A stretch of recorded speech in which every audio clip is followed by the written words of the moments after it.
وأحسن منك لم تر قط عيني وأجمل منك لم تلد النساء خلقت مبرأ من كل عيب خلقت مبرأ من كل عيب كأنك قد خلقت كما تشاء.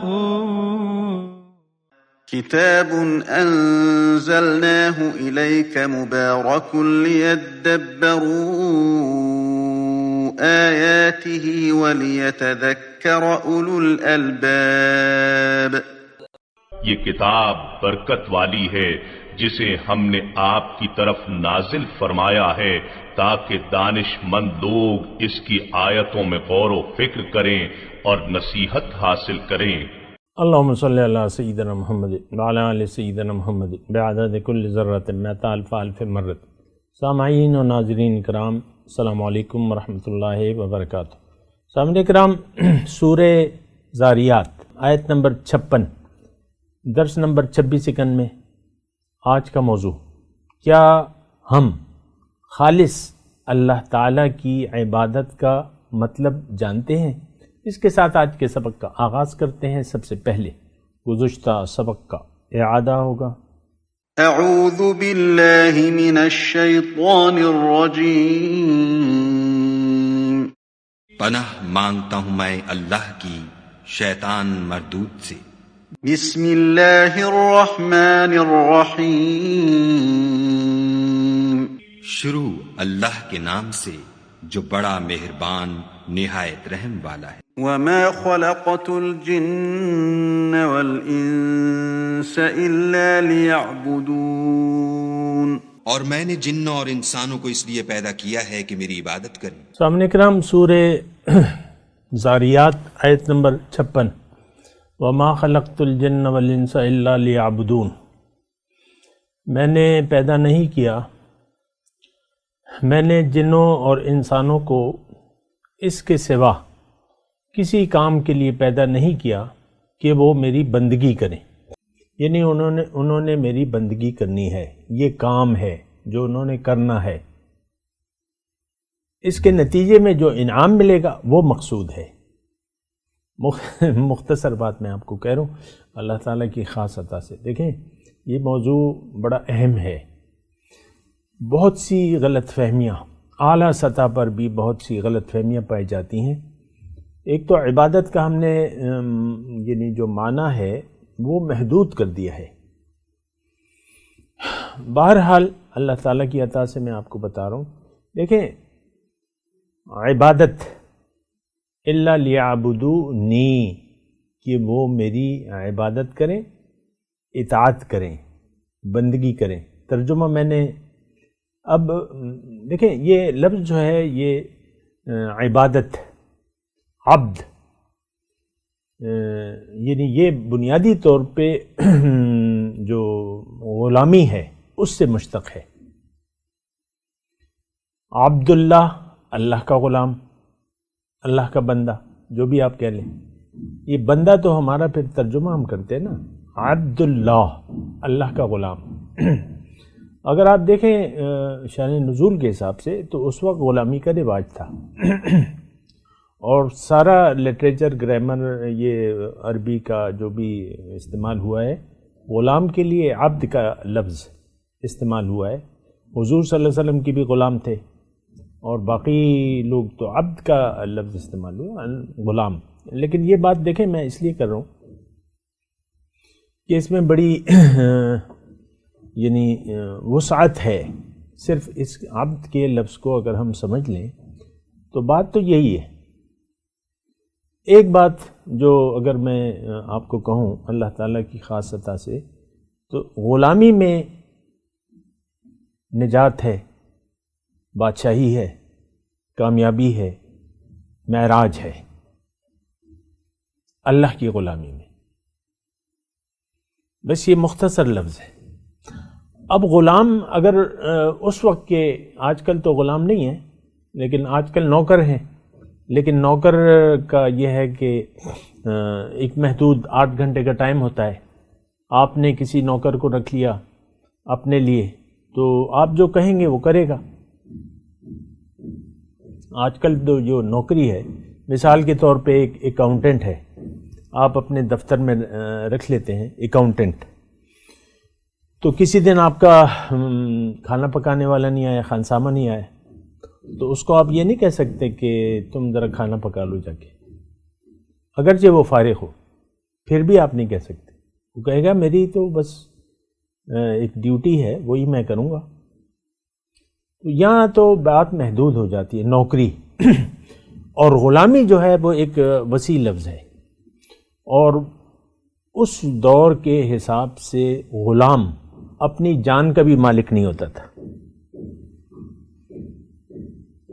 اس دور کے حساب سے ایک غلام ہے، مثال کے طور پہ دور غلامی کی بات کرو، اس کا مال بھی آپ کا، جان بھی آپ کی، اس کا سب کچھ آپ کا. یہ میں غلاموں کی بات کر رہا ہوں. تو اس کی مثال کے طور پہ آپ اپنے غلام کو کسی بات پہ ناراض ہو کے قتل کر دیں، گلا کاٹ دیں، اس کا تکہ بوٹی کر دیں، آپ پر کوئی الزام ہی نہیں ہے. وہاں کے قانون کے حساب سے ایسے ہی ہوتا ہے. اب یہاں دیکھیں قرآن کے حساب سے اگر ہم دیکھیں تو عورت ہے، اس کی سب سے قیمتی چیز جو ہے اس کی عصمت ہے، اور وہ تب تک جائز نہیں ہوتی ہمارے لیے جب تک نکاح نہ ہو جائے. لیکن جو لونڈی ہے، باندی، لونڈی، جو بھی آپ کہہ لیں، یعنی غلام مرد اور غلام عورت، یہ تو لفظ استعمال ہوئے ہیں قرآن میں. لونڈی اگر آپ کی ملک میں آ گئی تو اس کا جسم آپ کے لیے حلال ہے. یہ سمجھنے کے لیے میں آپ کو بات، کوئی نکاح کی ضرورت نہیں ہے. 100 لونڈیاں رکھ سکتے ہیں آپ، یہ نہیں شریعت میں ہمارے ہے، اس کے ساتھ تو نکاح نہیں ہے. 100 ایک فگر دے رہا ہوں، 50 ہیں لونڈیاں تو آپ کی ملک ہے. یہ بات ہے. اب مثال کے طور پہ ایک غلام ہے اور وہ بہترین کام ہنر جانتا ہے، جو بھی ہے، یا عمارت کا یا برتن بنانے کا یا جو بھی ہے ہنر، اور بڑا قیمتی غلام ہے. لیکن اگر آپ نے خرید لیا تو وہ جو بھی کام کرے گا بازار میں آپ اس کو بٹھا سکتے ہیں. مثال کے طور پہ دن کے 10,000 روپے اس نے کما لیے، وہ سارے 10,000 روپے آقا کے ہیں، اس کے نہیں ہیں. یہ تھوڑا سمجھنے کے لیے میں آپ کو کہہ رہا ہوں. سب کچھ آقا کا، یہ غلامی ہے. اور اللہ کی غلامی، اب یہ اس میں نے آپ کو کہا اس میں نجات ہے، اسی میں نجات ہے. اگر آپ غلام نہیں بننے کے لیے تیار اللہ کے، اور اپنا آپ اللہ کو حوالے کر دینے کے لیے تیار نہیں ہے، تو پھر آپ کی کامیابی ممکن نہیں ہے. یہ بات بھی نوٹ کر لیں. اچھا، اس میں دیکھیں یہ بات بڑی اہم ہے، تو اس پہ میں تھوڑا سا ٹائم لے رہا ہوں، آپ سمجھیں اس بات کو.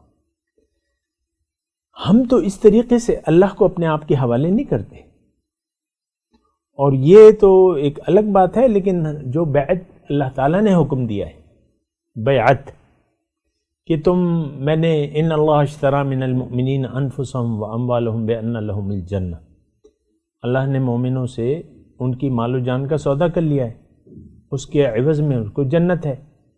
وہ بیعت بھی ہم نہیں جانتے، کوئی اس کے خلاف ہے، کوئی کیا ہے، کوئی کیا ہے، کوئی کیا ہے. اور بیعت حضور صلی اللہ علیہ وسلم جب تشریف لائے تو بیعت ہی کا سلسلہ تھا، اور اس میں اس وقت بھی اقسام تھی. ایک بیعت اسلام تھی، پھر حضور یعنی خاص کاموں کے لیے لوگوں سے بیعت کرتے تھے، وعدہ لیتے تھے. بیعت کیا ہے؟ وعدہ، خرید و فروخت و یا وعدہ. اب جیسے کہ بیعت رضوان ہوئی صلح حدیبیہ میں، تو اس میں کیا تھا کہ ہم سر دھر کی بازی لگا دیں گے لیکن بدلہ ضرور لیں گے. یعنی جان کی قربانی کا وعدہ تھا، اور قصاص کے لیے انہوں نے حضور صلی اللہ علیہ وسلم وعدہ لیا. تو پھر اللہ تعالیٰ نے فرمایا کہ لقد رضی اللہ عن المؤمنین اذ یبایعونک تحت الشجرہ، اللہ تعالیٰ راضی ہو گیا مومنوں سے جب وہ آپ سے بیعت کر رہے تھے ایک درخت کے نیچے. دیکھیں خاص یہ قرآن میں بھی ہے تذکرہ بیعت اسلام کے علاوہ بیعت اصلاح بعض کاموں پر. اذا جاءک المؤمنات حدیث میں بھی ہے، قرآن میں بھی ہے، جب مومن عورتیں آئیں آپ کے پاس، قرآن کی آیت ہے اذا جاءک المؤمنات یبایعنک علی الا یشرکن باللہ ولا یزنین ولا یقتلن اولادہن الی آخری، اور کما قال، ایسی آیت موجود ہے. مومن عورتیں آپ کے پاس آئیں اور کچھ خاص باتوں پر آپ سے بیعت لیں تو فبایعوہن، ان سے بیعت لے لیجیے. تو یہ عام طور پہ ہمارے ہاں جو بزرگان دین اللہ تعالیٰ ان سے ہم سب سے راضی ہو، وہ جو بیعت لیتے ہیں وہ دراصل بیعت اصلاح ہوتی ہے. لیکن مجھے کہنے دیں کہ ہم تو سرے سے یعنی بیعت اسلام بھی ابھی ہم نے نہیں کی ہے. بیعت اسلام تو کسی رہنما سے کی جاتی ہے، کسی کے ہاتھ پہ کلمہ پڑھا جاتا ہے. بہرحال اس میں زیادہ بات نہیں کرنا چاہتا، وہ میں اکثر آپ کو کہتا رہتا ہوں. لیکن جو بیعت ہے اصل میں بات یہ کر رہا ہوں کہ بندگی یہ ہے کہ آپ اپنے آپ کو اللہ کے حوالے کر دیں. دیکھیں اسلام کا ایک اجتماعی ہمارا جو عقیدہ ہے وہ یہ ہے، یعنی فارسی میں اس کا ہے خود سپردن، اپنے آپ کو اللہ کے حوالے کر دینا. اور وہ آیت جو ہے اس سلسلے میں بلا من اسلم وجہہ للہ وہو محسن فلہ اجرہ عند ربہ ولا خوف علیہم ولا هم یحزنون، جس نے اپنا آپ حوالے کر دیا اللہ کے سامنے، اسلم وجہہ للہ، اپنے آپ کو اللہ کے حوالے کر دیا. اور لفظی ترجمہ کیا ہے؟ جس نے اپنا سر جھکا دیا. بات تو ہی کی ہے، ہمارا سر تو اٹھا ہوا ہے. یہ بات بھی سوچیں، ہم دین کو تو ہم نے ایک مذاق کھیل تماشا بنا لیا. یہ نہیں کر سکتا میں، یہ نہیں کر سکتی میں، شوہر کی اتنی خدمت نہیں کر سکتی، میں تو ضرور روٹھوں گی، میں تو کبھی ناراض ہوں گی، کبھی بولوں گی، کبھی ہنسی بولوں گی. اسی طرح شوہر کا حساب. میں صرف عورتوں پہ الزام نہیں لگا رہا. یہ دیکھیں انسان جو ہے، مرد ہو یا عورت، وہ آج اپنے آپ کو اللہ کے حوالے کرنے کے لیے تیار نہیں ہے. ہماری تو چاہت ہی نہیں ہے. آخرت پہ تو ہمارا یقین ہی نہیں ہے. ہمارا یقین تو دنیا پر ہے. آج کا مسلمان تو ظاہر کے لیے زندہ ہے. یہ اللہ سے بیعت، جنت کا سودا کرنا ہی کوئی نہیں چاہتا. یہ بات میں آپ کو نوٹ کرا دوں. جنت کا کوئی طلبگار نہیں ہے. زبان حال سے ہم سب لوگ یہ کہہ رہے ہیں پکار کے ہمیں چاہیے جہنم میں سب سے نچلا درجہ، کیونکہ یہ سب سے نچلا درجہ تو اللہ تعالیٰ نے قرآن میں فرمایا ہے. جو منافق ہے، منافق کون ہے؟ جو کہتا ہے وہ کرتا نہیں ہے. سب سے نچلا درجہ، میں مذاق نہیں کر رہا آپ سے. ان المنافقین فی الدرک الاسفل من النار، منافق جو کہتا ہے وہ کرتا نہیں ہے، سب سے نچلے درجوں میں آگ کے، جہنم کے. یہ بات نوٹ کر لیں، بڑی خطرناک بات ہے. تو دیکھیں عبادت، میں تو آپ کو کہہ رہا ہوں اونچی سطح پر عبادت کی تشریح ایسے نہیں کی جاتی جیسے کرنی چاہیے. عبادت بس ایک لفظ ہے، ہم نے اس تک محدود کر لیا ہے اور اس کا معنی ہم نے غلط لیا ہے. دراصل ایک بات میں اکثر آپ کو کہتا رہتا ہوں اور وہ یہ ہے کہ اسلام دین اسلام کی کسی بھی اصطلاح کا ہم صحیح مطلب نہیں جانتے. یا تو ہم نے اس کا مطلب محدود کر لیا ہے یا غلط لیا ہے. اب عبادت جو ہے، یہ تو میں نے آپ کو بتایا ہے کہ یہ ایک تو ہم نے نماز، روزہ، حج، زکوٰۃ تک ذکر، اذکار، تسبیحات، بھئی آج شب لیلۃ القدر ہے، بہت عبادت کریں گے، یہ شب معراج ہے۔ مجھ سے بعض اوقات پوچھا جاتا ہے شب معراج کی عبادتیں کیا ہے، ہم عبادت کے لیے کون سا وقت نکالیں؟ یہ جملے ہیں آپ کے، میں تو سارا وقت، زیادہ تر وقت عبادت میں گزارتی ہوں، کیا مطلب اس کا؟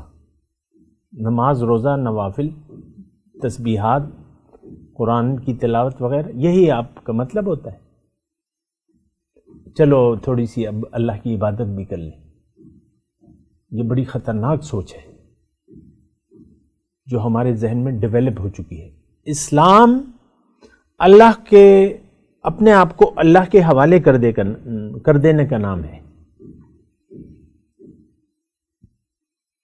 اور دیکھیں اطاعت اللہ کی اور اس کے رسول کی۔ اللہ نے فرمایا عبادت کیا ہے؟ اطاعت، اور یہ لفظ تو قرآن میں بھی استعمال ہوا ہے، یعنی عبادت کا مطلب میں یہاں پر اطاعت کر رہا ہوں نا۔ اور دیکھیں اللہ تعالیٰ نے کبھی ایک لفظ استعمال کیا ہے، کبھی دوسرا لفظ، بات ایک ہی ہے، عبادت، اطاعت۔ اور اطاعت کا لفظ جو ہے قرآن میں، من یطع اللہ ورسولہ فقد فاز فوزا عظیما، غور کریں نا، بات ایک ہی ہے، جس نے بھی اطاعت کی اللہ کی اور اس کے رسول کی، وہ بڑی کامیابی سے بامراد ہو گیا۔ من یعص اللہ ورسولہ، جس نے نافرمانی کی اللہ کی اور اس کے رسول کی، فقد ضل ضلالا مبینا، یا بعیدہ ہے جو بھی، تو وہ بھٹک گیا دور کی گمراہی سے۔ اطاعت ہے۔ دیکھیں یہ بات ذرا سمجھیں آپ، زندگی اللہ کی مرضی سے گزارنے کا نام کیا ہے؟ بولیے، عبادت۔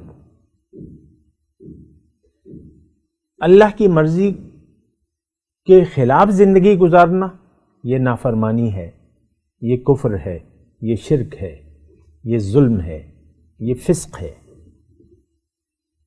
دیکھیں اللہ تعالیٰ نے قرآن میں سورہ، میرے خیال سے سورہ بقرہ ہے، یکے بعد دیگرے 3 فتوے لگائے ہیں۔ من لم یحکم بما انزل اللہ فاولئک هم الظالمون، جس نے فیصلہ نہ کیا، جو اللہ نے دین نازل کیا ہے اس کے مطابق وہ نہ چلا، زندگی اس کے خلاف گزاری، تو وہ کافر ہے، وہ ظالم ہے، وہ فاسق ہے۔ دیکھیں ہمارے کام تو اللہ کی، ہم تو اللہ کے فیصلوں پر راضی نہیں ہیں۔ آج معاشرے کو دیکھ لیں، یہ رشوت اور کرپشن کی تو میں آپ کو مثال اس لیے دیتا ہوں کہ یہ عام ہے، ہمارا مال حرام کھانا یہ عام ہے معاشرے میں، اور صرف رشوت کرپشن کی بات نہیں ہے۔ آپ سیب والے سے 2 کلو سیب لیں گے تو اگر اس کے پاس ایک پھل، ایک سیب گلا سڑا ہوگا وہ ڈال لے گا، تو پیسے وہ آپ کو اچھے لے لے گا، یعنی پورے صحت مند سیبوں کے پیسے لے گا، لیکن وہ ڈال دے گا۔ تو یہ ایک ریڑھی والا بھی، تو اسی طرح آپ دیکھ لیں ساری جگہ ایسے ہی ہے، کرپشن ہے۔ اور سب سے بڑی کرپشن کیا ہے؟ اللہ کے حکم کو فالو نہ کرنا۔ یہ لوگ کرپٹ ہیں، یہ کرپٹ کیا؟ بددیانت ہے۔ کرپشن کسے کہتے ہیں؟ آپ بددیانتی کر رہے ہیں، آپ کسی کو اس کا حق پورا نہیں دے رہے۔ اللہ تعالیٰ نے قرآن میں فرمایا ہے الا لہ الخلق والامر، دیکھو مخلوق اس کی ہے، حکم بھی اس کا چلے گا، تو بندگی اللہ کا حق ہے۔ فادعوہ مخلصین لہ الدین، اسی کو پکارو، زندگی، طرز زندگی اس کے لیے خالص کر لو۔ الا للہ الدین الخالص، جان لو کہ دین خالص اللہ کا ہے۔ ان الدین عند اللہ الاسلام، زندگی گزارنے کا طریقہ صرف اسلام ہے. جس نے اسلام کے خلاف کوئی کام کیا تو اللہ تعالیٰ فرما رہے میں اسے قبول نہیں کروں گا. وَمَن يَبْتَغِ غَيْرَ الْإِسْلَامِ دِينًا فَلَن يُقْبَلَ مِنْهُ، اسے میں قبول نہیں کروں گا.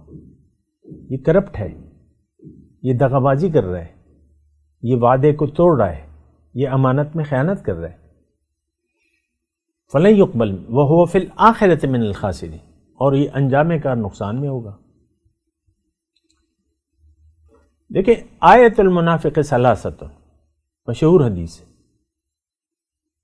منافق کی 3 بڑی نشانیاں ہیں. اذا وعد اخلف، جب وعدہ کرے وعدہ خلافی کرے، جب بات کرے تو جھوٹ بولے، جب امانت اس کے پاس رکھوائی جائے تو خیانت کرے. ہم سب منافق ہیں. کیسے؟ دیکھیں ہم سوچتے نہیں ہیں نا. میں تو یہی کہہ رہا ہوں کہ قرآنی آیات اور حضور صلی اللہ علیہ وسلم کی باتوں میں ہم غور و فکر نہیں کرتے. ہم سب منافق ہیں. بات کرتے ہیں تو جھوٹ بولتے ہیں. بات کیا کی ہے ہم نے؟ اشہد ان لا الہ الا اللہ واشہد ان، یہ کلمہ آپ پڑھتے ہیں؟ بعض اوقات ایک آدمی بڑے جذبات سے ہم تو اشہد ان لا الہ الا اللہ، ہم تو کلمہ پڑھ رہے ہیں، تم کیسے ہمیں ادھر ادھر کے فتوے لگا رہے ہو؟ کلمہ پڑھ کے بتائے نا بارہ. تو کلمے کا مطلب کیا ہے؟ لا الہ الا اللہ، اللہ کے سوا کوئی معبود نہیں ہے، کوئی ایسی ہستی نہیں ہے کہ میں اس کی بات مانوں، سوائے اللہ کے میں کسی کی اطاعت نہیں کروں گا. تو یہ بات، یہ کلمہ تو ہم سب پڑھتے ہیں. مجھے بتائیے، ظاہر ہے کہ میں تو آپ سے ہی مخاطب ہوں، یعنی مسلمانوں سے. اور یہ بھی بتائیے کہ یہ کلمہ آپ نے اگر پڑھا ہے تو کیا ہر روز آپ کی سرشت میں اس کی خلاف ورزی نہیں ہے؟ سرشت میں ہمیں تو پتہ ہی نہیں ہے کہ بندگی ہے کیا، عبادت ہے کیا. عبادت تو اللہ کے حکم کے سامنے جھکنے کا نام ہے. ہم تو جھکے ہوئے نہیں ہیں، ہمارا سر اٹھا ہوا ہے، ہم متکبر ہیں. عبادت سے ہمیں کیا واسطہ ہے؟ تو ریاکار ہے. ہماری زندگی تو اللہ کے لیے نہیں ہے. ہم متکبر ہیں، ہم ظالم ہیں، اپنے اوپر ظلم کر رہے ہیں. اذا وعد اخلف، جب بات کرے تو جھوٹ بولے. تو جھوٹ ہو گیا کلمہ کہ نہیں؟ ہماری تو ہر ادا جھوٹی ہے، ہر نماز جھوٹی ہے، روزہ جھوٹا ہے، زکوٰۃ جھوٹی ہے، حج جھوٹا ہے. کلمہ ہی جھوٹا ہو گیا. کلمے کو تو آج سمجھتے ہی نہیں ہم کہ کلمے کا مطلب کیا ہے. تو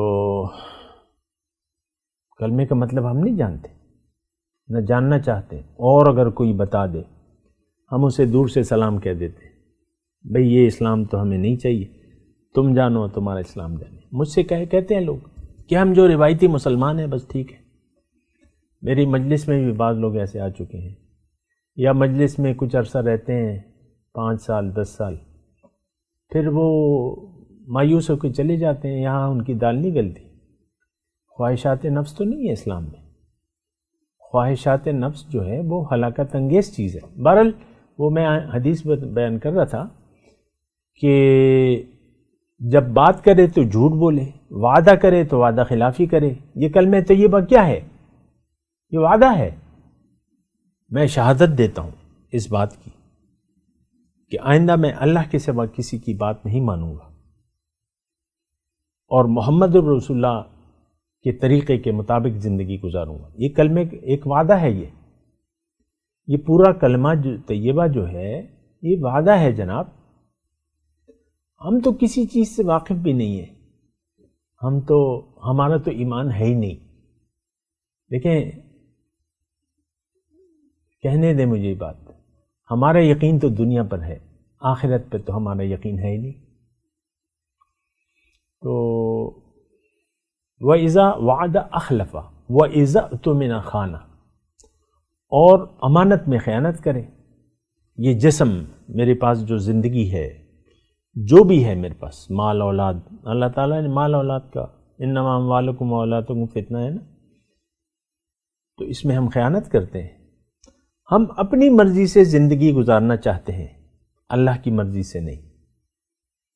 اللہ کی مرضی کو ہم نے اپنی مرضی کے مطابق جو بھی ہوتا ہے، خاتون خانہ ہے، شوہر سے لڑ رہی ہے، جھگڑ رہی ہے، شوہر کے حقوق نہیں ادا کر رہی اور پھر نماز پڑھنے بھی کھڑی ہو جاتی ہے.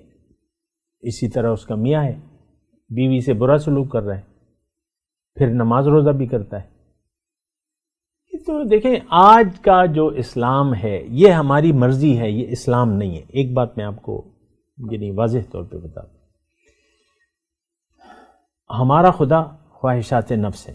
قرآن کی زبان میں ارأیت من اتخذ الہہ ہواہ، کیا دیکھا ہے تم نے اس شخص کو جس نے اپنا معبود اپنی خواہشات کو بنا لیا. الہہ ہواہ، اپنا، تو ہم تو اپنی مرضی سے زندگی گزار رہے ہیں، اپنی مرضی جینا، اپنی مرضی سے زندگی گزار رہے ہیں. تو اب یہ ہے نا کہ یہ ساری باتیں ہیں، اس کو آپ دیکھیں، سوچیں کہ کیا کرنا ہے. اسلام دیکھیں ہمارا مسئلہ کیا ہے، مسئلہ یہ ہے کہ ہمیں اس یقین ہے نہیں، جو حقیقت ہے، جو اسلام کے تقاضے ہیں وہ تو نہ ہم جانتے ہیں. کلمہ طیبہ کا جب تک آپ کو مطلب معلوم نہیں ہوگا تو اس کے آپ تقاضے کیا جانیں گے. یعنی اس بات پہ اس طریقے سے سوچیں نا، جب آپ کلمہ طیبہ کا مطلب بھی نہیں جانتے تو یہ صرف زبان کی طوطے کی طرح، تو آپ طوطا اگر کلمہ پڑھ لیتا ہے، بولنے والے طوطے ہوتے ہیں نا، وہ کبھی کبھی وہ یوٹیوب پہ یا اس طرح فیس بک پہ وہ پوری سورہ فاتحہ سنا دیتا ہے طوطا. کلمہ تو گاندھی جی بھی پڑھتے تھے، آیات کی ہندو بھی، حضور صلی اللہ علیہ وسلم کی نعتیں بھی پڑھتے ہیں، انڈیا سے آتی ہے نا، یوٹیوب پہ موجود ہیں اور بڑے جوشیلے انداز میں. تو کیا وہ مسلمان ہو گئے؟ ہمارا دیکھیں ایک بات جو مختصر ہے اور بنیادی ہے، ہمارا یقین صرف دنیا پر ہے، آخرت پر ہمارا یقین نہیں ہے. سب سے پہلے تو ہمیں کلمہ پڑھنے کی ضرورت ہے، اور کلمہ بھی سوچ سمجھ کے، اور پھر اپنے آپ کو بیچنے کی ضرورت ہے. اس بیعت کے بھی لیے ہم تیار نہیں ہیں. تو باتیں بڑی ہیں، لیکن ابھی میں تلاوت کرتا ہوں، میرے ساتھ دہرائیے. اعوذ باللہ من الشیطان الرجیم، بسم اللہ الرحمن الرحیم. وما خلقت الجن والانس الا لیعبدون. اب ان آیات کی تلاوت اور ترجمہ. اعوذ باللہ من الشیطان الرجیم. پناہ مانگتا ہوں میں اللہ کی شیطان مردود سے. بسم اللہ الرحمن الرحیم. شروع اللہ کے نام سے جو بڑا مہربان نہایت رحم والا ہے. وما خلقت الجن والانس الا لیعبدون. اور میں نے جنوں اور انسانوں کو اس لیے پیدا کیا ہے کہ میری عبادت کریں. اس کے ساتھ ہی آج کے درس کا وقت اختتام کو پہنچا. اگلے درس میں انشاءاللہ ملاقات ہوگی. وآخر دعوانا ان الحمدللہ رب العالمین. والسلام علیکم ورحمۃ اللہ وبرکاتہ. مولاي صل وسلم دائما أبدا على حبيبك خير الخلق كلهم.